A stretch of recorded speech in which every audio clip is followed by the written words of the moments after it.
thing I keep coming back to, especially in the pandemic, is that all of these structures are made of people, made by people. It's not, they feel difficult to change and they are slow to change, but they can change. I mean, these are all based on decisions and structures that have been, naturalized, not natural.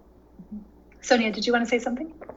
Yeah, I just wanted to share with you couple of thoughts that I may not even be able to articulate it properly yet, since my dissertation, I just completed it not too long ago. But this process of going through, writing the dissertation, and then afterwards, and how, for me at least, the multimodal approach in producing a non-traditional dissertation has really struck me at a deep level of really thinking about and processing and finding my voice. That I have never looked at myself as an academic before. I'm a teacher. I've been a teacher for a long time. I teach. So academia has always appeared to be this thing out there in the distance that's not me.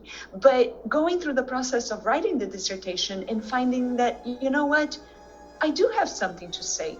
I do have a message. I do have something that I care very deeply about.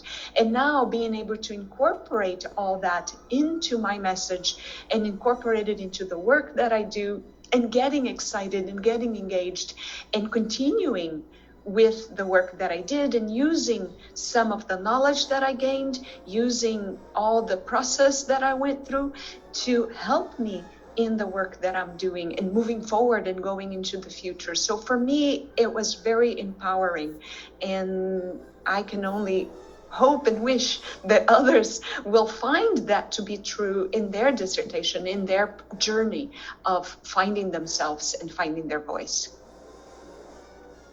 I think that's such a great note to end on, because I think it's easy to forget that that process does shape us as well, and that we're constantly evolving as we're going through these, very long projects.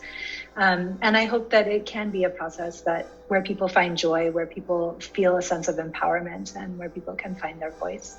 Thank you all so much for taking the time today. Thanks for bearing with the technical glitches.